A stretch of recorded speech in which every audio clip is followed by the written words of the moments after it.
Buckle up. The electric vehicle market in this country is about to take a sharp turn. Prime Minister Mark Carney is reopening Canada to Chinese-made EVs, lowering a 100% tariff on imports imposed in 2024 back to 6%. There's demand for more affordable and climate-conscious EVs. And for an average customer, having Chinese EVs in the market means more choice and greater tech, said Max Morris, sales manager at Shift Electric Vehicles in Burlington, Ont. Prime Minister Mark Carney's decision to roll back the 100% tariff on Chinese electric vehicles to just 6% is not merely a policy adjustment. It is a signal. It is an inflection point in Canada's alignment within the emerging global industrial order. And it is a quiet admission that Ottawa's attempt to mirror Washington's decoupling strategy was, at least economically, unsustainable. For 2 years, Canada had aligned itself with the Biden administration's hardline stance on Chinese EVs. The tariff regime was framed as a defense of national security, of domestic industry, of technological sovereignty. The implicit villain was China, state-backed, subsidized, strategically aggressive. The implied victim was the Canadian auto sector, and by extension, Canadian workers. The moral violation was unfair competition. But reality intervened. Consumers demanded cheaper EVs. Domestic manufacturers struggled to scale, global markets shifted, and China's EV juggernaut did not slow, it accelerated.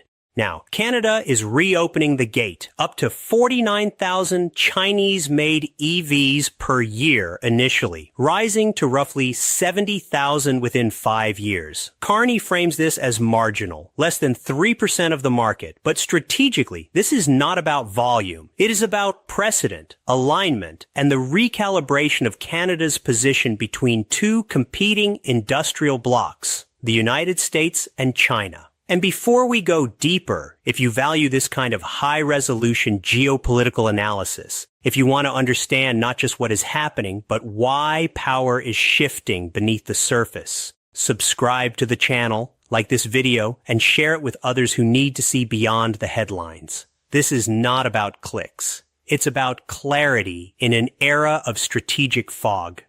Back to the decision itself. Publicly, the rationale is consumer choice and climate urgency. Sales managers like Max Morris emphasize affordability and technological diversity. Polls show Canadians want lower tariffs, and the government is responding. On the surface, this looks like democratic responsiveness. But strategically, it is more complicated. China has built an EV empire, over 100 brands with roughly 15 dominant players, massive state subsidies, integrated supply chains, control over battery manufacturing, and now companies like BYD surpassing Tesla in global sales. This is industrial policy at civilizational scale. Canada's previous tariff posture aligned with a US-led attempt to slow this expansion. But the Canadian market is not the American market. Canada lacks the domestic EV manufacturing depth to substitute Chinese imports at scale. The result was a policy that protected little and cost consumers a lot. Carney's reversal, therefore, is an acknowledgement of structural dependency, not ideological capitulation, but strategic recalibration. Canada is signaling that it will not fully decouple from China's green industrial ecosystem, even as the United States moves in that direction. This creates a triangular tension, Ottawa, Washington, Beijing, each with divergent strategic imperatives. Canada is now threading a needle, seeking access to Chinese technology and affordability while maintaining political alignment with the U.S. security architecture. The immediate consequence is market disruption. Chinese EVs can be $10,000 to $15,000 cheaper than comparable Western models. Entry-level models like BYD's Seagull, sub $30,000, are existential threats to Western automakers' pricing structures. For Canadian consumers, this is liberation. For domestic industry, this is pressure bordering on crisis. And for geopolitics, this is leverage. China's EV strategy is not merely commercial. It is geopolitical infrastructure disguised as consumer technology. Vehicles are data nodes, battery supply chains are strategic choke points, and export markets are political influence vectors. When Canada opens its market, it is not just importing cars. It is importing dependency. Critics warn of security risks. Vehicles tied to Chinese companies with state affiliations, data collection concerns, software vulnerabilities. These are not hypothetical. Modern EVs are rolling computers connected to networks, collecting telemetry, user behavior, location data.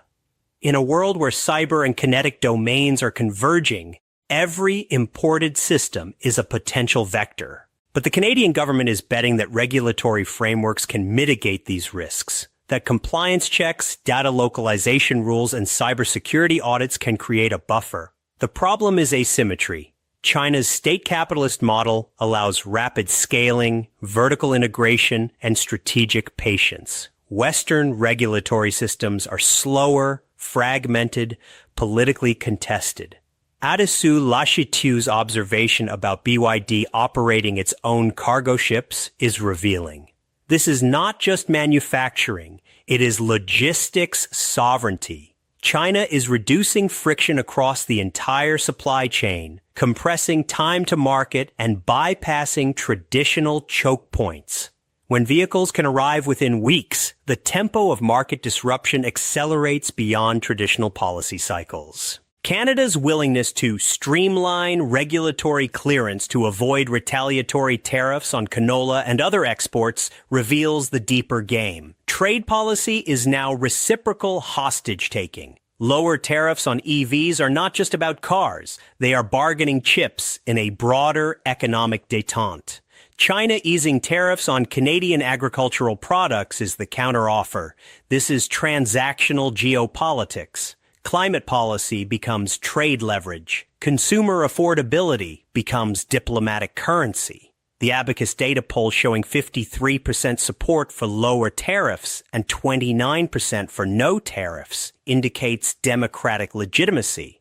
But democratic legitimacy does not equal strategic prudence. Public opinion is driven by price signals. Geopolitical risk is abstract. Policymakers must navigate this gap, often sacrificing long-term resilience for short-term political capital.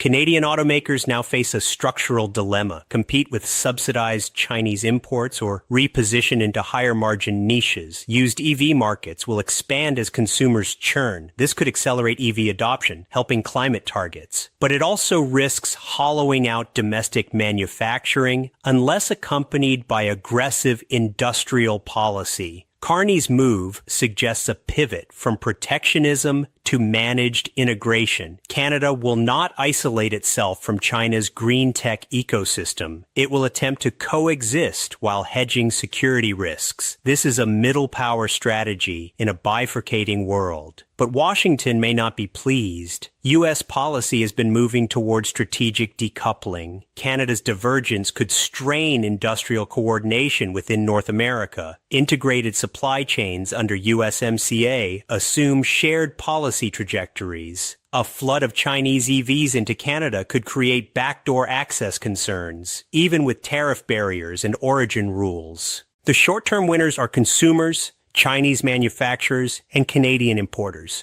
The short-term losers are domestic manufacturers, U.S. strategic coherence, and possibly data sovereignty advocates. Long-term, the question is whether Canada can extract technology transfer, investment, and domestic capacity building from this opening, or whether it becomes a passive consumption market in China's global green industrial expansion. This policy shift must be understood as part of a broader global realignment. Trade is fragmenting into blocks, but not cleanly. Instead, we see overlapping spheres of economic gravity. Canada is signaling that it will not choose full decoupling. It will hedge, arbitrage, and exploit multipolarity. The risk is strategic incoherence. Security alliances demand alignment. Economic realities demand diversification. Carney's policy is an attempt to balance both, but balancing acts are inherently unstable when great powers are polarizing. China's dominance in EVs is a preview of future sectors: batteries, renewables, AI-enabled mobility. Allowing Chinese EVs into Canada normalizes Chinese technological infrastructure in everyday life. This has cultural, economic, and political implications. Dependence is not just material, it is psychological. When consumers rely on Chinese tech, policy hostility becomes politically costly. Canada's domestic political economy will shift. Auto unions may resist, environmental groups may celebrate, tech security experts will warn, consumers will buy, politicians will triangulate.